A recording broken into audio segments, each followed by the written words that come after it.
I'm done with you and your boring lifey taking everything, and this house I sold, by the way. Enjoy what is left. The note on my kitchen counter hit him like a slap across the face. My hands trembled as I read those cruel words scrawled in David's messy handwriting on the back of our electric bill. A wave of emotions washed over me: shock, hurt, anger, both. Strangely, what surfaced most was a sense of calm determination. I pulled out my phone and typed a simple response: saw your note, thanks for the heads up. My name is Nina Parker, and at 36, I never imagined I'd be standing in me kitchen reading a goodbye note from me husband of 12 years. I'm an entrepreneur who built a successful online business selling handcrafted jewelry, something David always dismissed as my little hobby. Looking back, I should have seen this coming. The signs were all there. Late nights at the office, the Hoshad phone calls, the way he'd quickly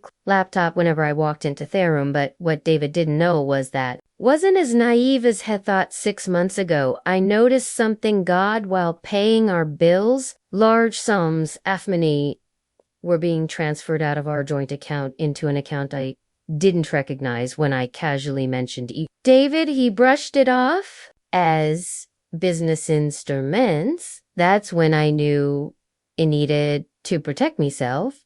I may have looked like the perfect supportive wife on the outside, but inside I was preparing for war. I started documenting everything: the UN explained expenses, the calls, even the nights he claimed to be working late, but his office building was dark. When I drove by, I opened a separate bank account and gradually moved my personal savings there.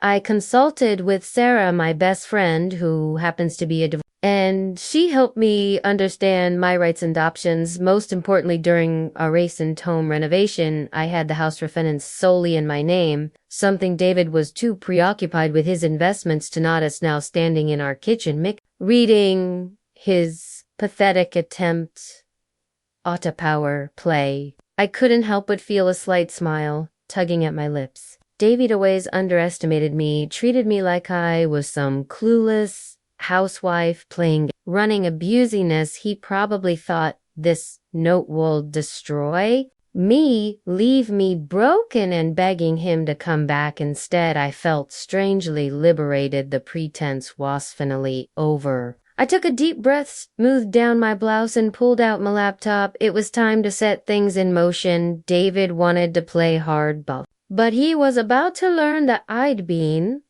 in training for this game a lot longer than he realized. Signs of David's deception had Christmas, he gave me a silver bracelet that looked expensive, but turned out to be a cheap knockoff. I would know, having worked with fine jewelry for years. When I confronted him about it, he turned it around on me, calling me materialistic and ungrateful. That was David's way, always making me doubt myself, always twisting things to make me look like thunder. When our marriage wasn't always like us. In the early days, David's dreams. He helped me set up my first online store and celebrated with champagne when I made my first big sale. But as my business grew, something changed in him. Maybe it was pride may bite, was jealousy, but he started making snide comments about my little online shop at dinner parties, acting like I was playing at being a businesswoman while did real work at his accounting for me. Remember the day I landed a major department store chain, and instead of celebrating, David barely looked up from his phone. That's nice, he said, dismissing what was possibly the biggest achievement of my career that night. I cried myself tuzzly, but it wasn't from sadness. It was from anger at myself for letting him diminish my accomplishments, for staying quiet when he belittled me in front of our friends. The real wake-up cocaine. 3 months ago, I was having coffee with my sister Janet, who works at the same bank David uses for his business accounts. She hesitated before me. She'd seen something concerning large withdrawal. Suspicious transfers. Nah, she said, gripping my hand across the table. I think he's planning something. You need to protect yourself. That conversation changed everything. I started paying attention. Tadid. I'd been ignoring the way David always insisted on handling our finances despite my business background. Mysterious weekend business trips that he couldn't explain, the whisper headphone. Conversations that ended abruptly. I entered the room. Each discovery was like a piece of a puzzle I hadn't wanted to see. I reached out to Sarah, my best friend since college and now a successful divorce attorney, over lunch, listened to everything, and then gave him a hard look, and she said, "You're smart, successful, and stronger than you realize. Stop playing the role assigned you. Start playing chess instead of checkers." So that's exactly what I did while David thought I was busy with me little hobby. I was carefully document every suspicious transaction, every unexplained absence, every lie. I kept my plans quiet, maintained my routine, played the part of the trusting wife, while secretly preparing for the storm I knew was coming. The day after finding David's note, I received an email from our real estate agent, Marcus. My heart skipped a beat when I saw the subject line, "Urgent House Select." I discovered that David had indeed tried to list our house for sale, but there was a problem. He couldn't proceed without my I remembered that clearly David had been too busy toting the meeting with the Bankajui, telling me to must handle it. He'd signed a power of attorney without even reading it, assuming I would simply do what I'd always done, take care of the details while he made them. Carelessness had just become his biggest Marcus immediately. "I'm afraid there's been a misunderstanding," I said calmly. "I haven't authorized any sale of the property." Was an awkward pause before Marcus explained that David had been quite insistent about listen to house. Immediately I could hear the discomfort in his voice as he described David's arrogant assumption that everything was. Just then my phone buzzed with a text from David. "Called the real estate agent, signed the papers. When they come, he'll give you 24 hours to pack your stuff." The contempt in his message made me blood boil, but I maintained me composure. This was the moment I'd been preparing for. I dialed Sarah's number. "It's time," I said when Shinsword she understood me.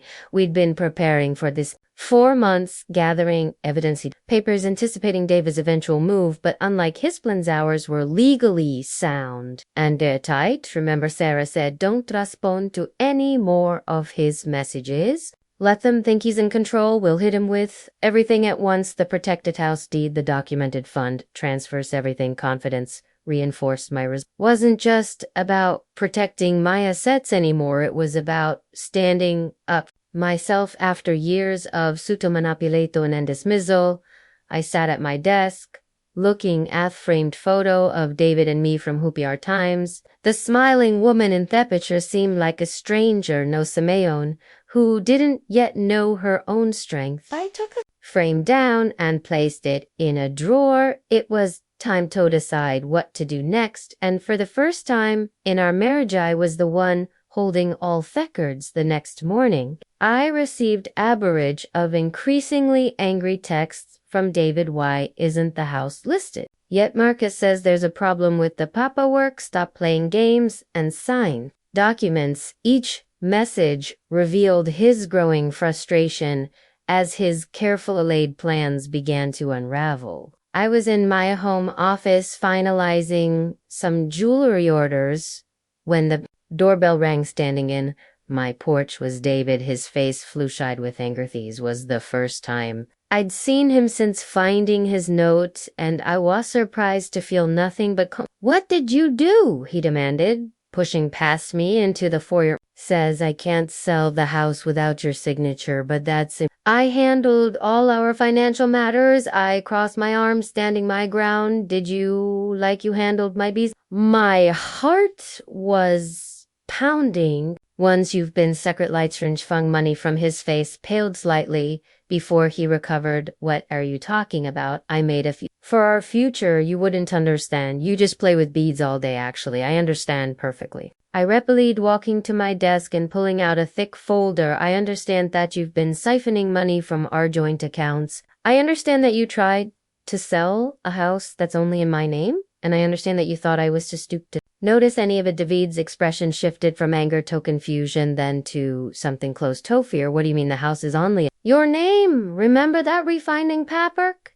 You were too busy to read the renovation meeting. You couldn't be but to attend. I watched as realization dawned on his face. You signed over your rights to the house sites. Mine, David, just like the business thought was just a hobby, the one that's now worth more than your annual salary. He sank onto the couch.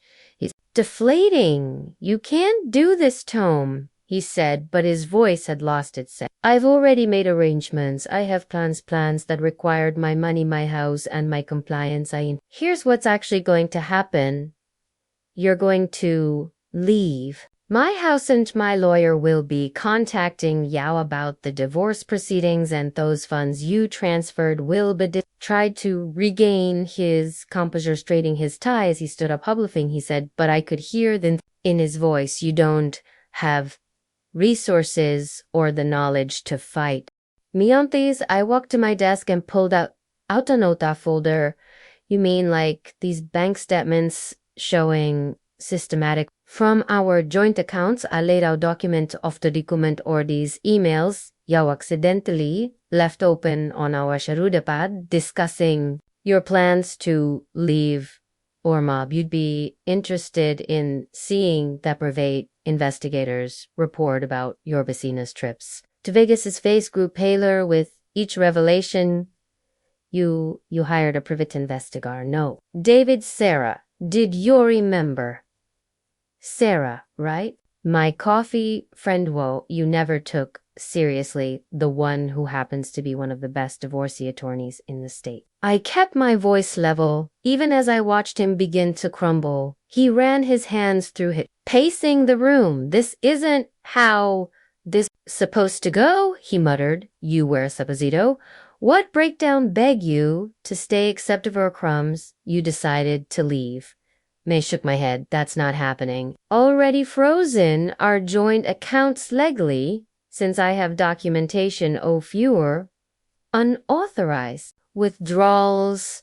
The housn't going anywhere. And my business, well, that was never yours to take in the first place. David's phone buzzed. He looked at it and I could see the blood drain from his face. Your lawyer, he said, weekly Shah's already filing for divorce. Yeah, she's also requesting an emergency hearing about the funds you have records of everything. David, every transaction, every email, every lease slumped back onto the couch looking. I didn't think you'd fight Baka. Admitted you always just went along with everything. That was your biggest mistake, I replied. You were so busy. I'd stopped underestimating Lee's. The doorbell rang again. This time it was Sarah, right on schedule.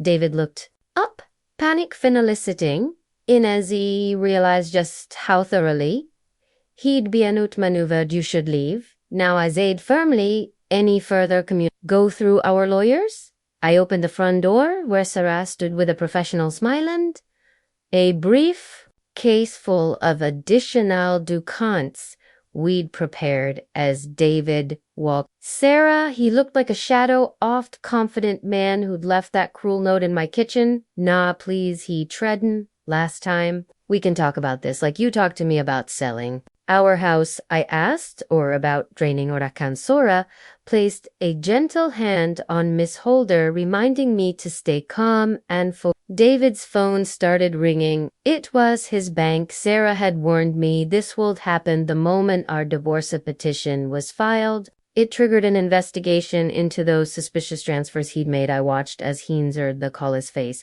growing risingly distressed as, Holisand, what do you mean? Frozen, he stammered into the phone. No, you don't understand. I need access to those accounts. He looked at me desperately, understanding just how thoroughly his plans had been. Sarah stepped forward, her voice professional but firm. Mr. Parker, as you contact your own attorney, we have substantial evidence of financial, and the court takes these matters very seriously. David's legs seemed to give out and he sank onto the front steps off hut he now realized was no longer. Hisham tears started streaming down his face.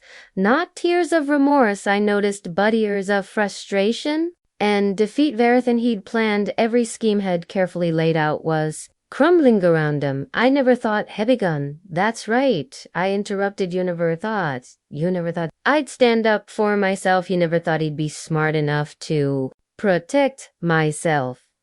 You never thought I'd be strong enough to walk away. That's why you left instead of having a real conversation. You never really knew me at all.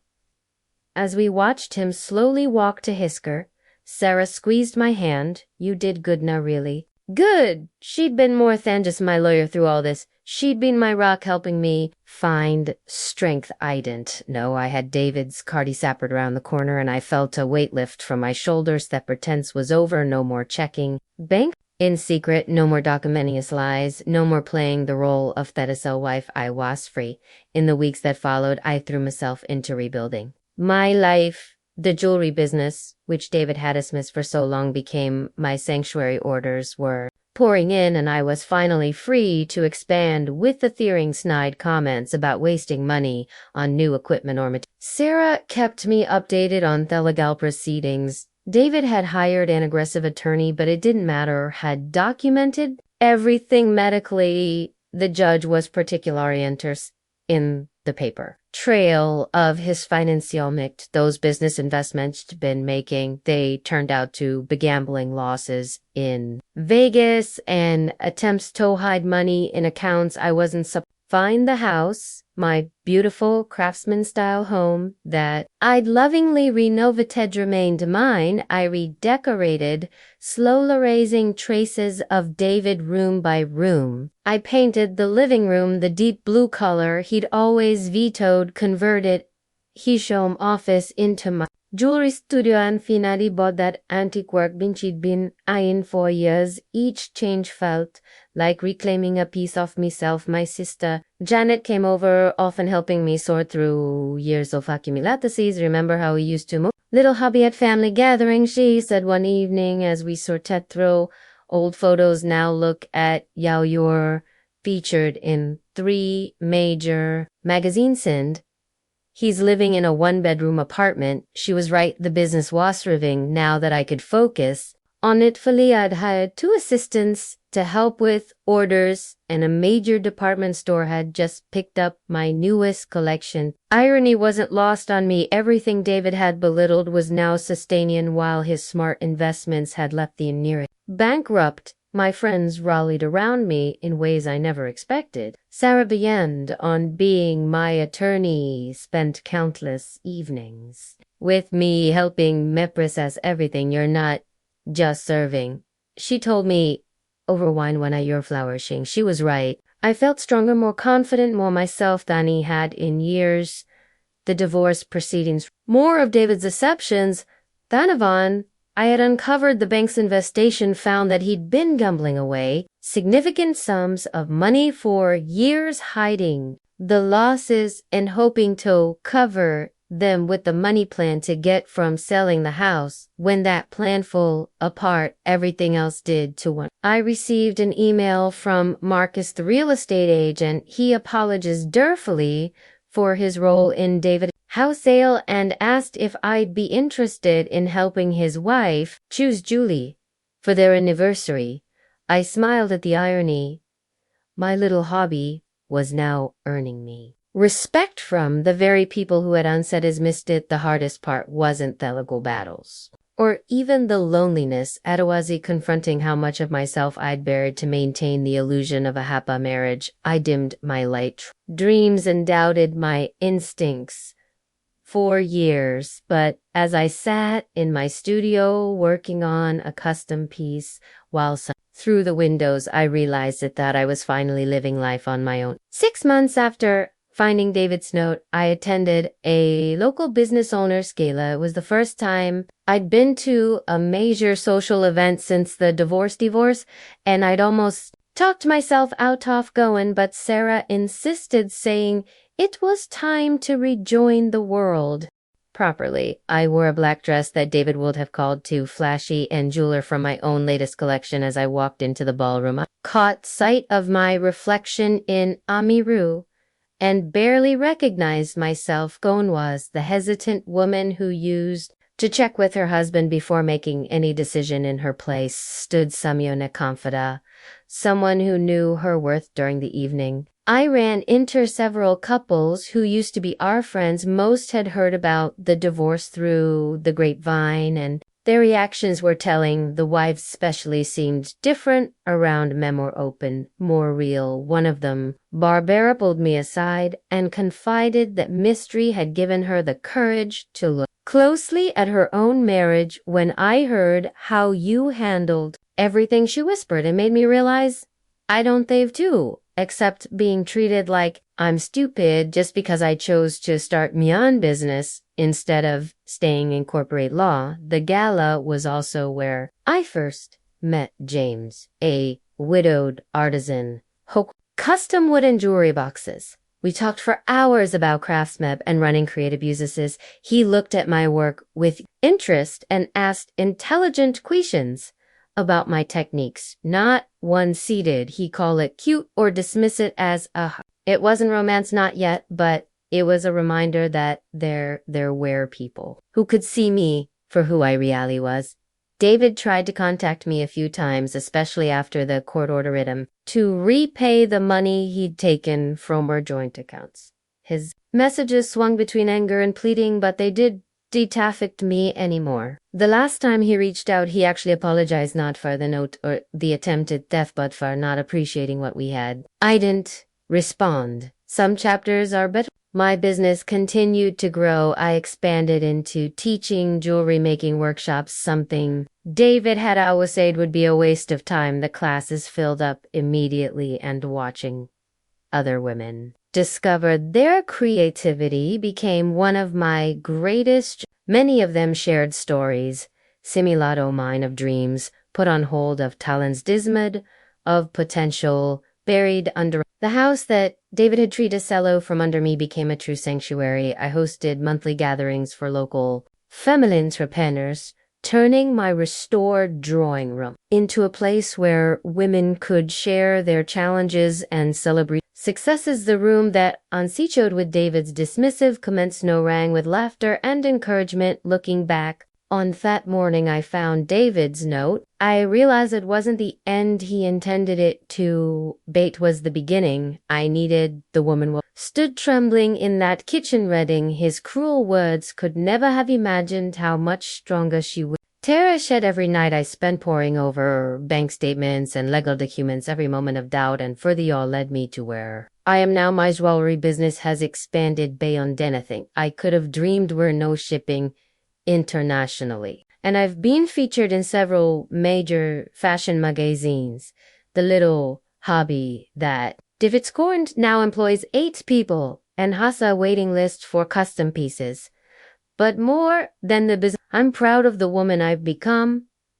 The other day I found that note from David tucked away in a drawer, reading those angry words. I'm done with you, and your boring life made me laugh out loud. My life is anything but boring now. I'm traveling to artisan fairs across the country, teaching women to create and value their own work and building a community I never knew. Enida, Sarah often tells me I should write a book about my experience, but I think I'm telling my story in a different way through the strength I show other women who are where I once was. Every time I share my journey at my workshops, I see recognition in some winsies, and I know they're finding their own courage to stand up for themselves. Sometimes when I'm working late in my studio, I think about how differently things could have turned out. I hadn't prepared for the storm Eisenst coming. If I hadn't listened to my instincts, documented everything, and quietly built my safety net, David Snow could have devastated me. Instead, it liberated him. Last week, I received a letter from David's sister telling me he's still struggling to rebuild his life. She say they finally admitted to her how much Hergrut's underestimating me, how his arrogance cost him every part of me. Hopes he's learned something from all this, but I no longer feel responsible for his growth or Pinzami.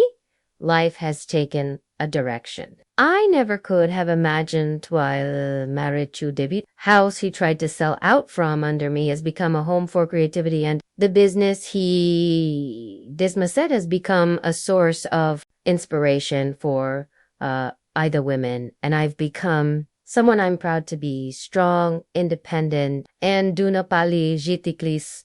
Yesterday, a young woman in any of my workshops asked me if I regret how things ended with David. He showed her the simple silver ring I created for myself after the divorce was finalized. Engraved inside are the words, trust your strength, because that's what this journey has taught me. We are all so much stronger than Weno. Sometimes it just takes a cruel note on a kitchen counter to help us discover it.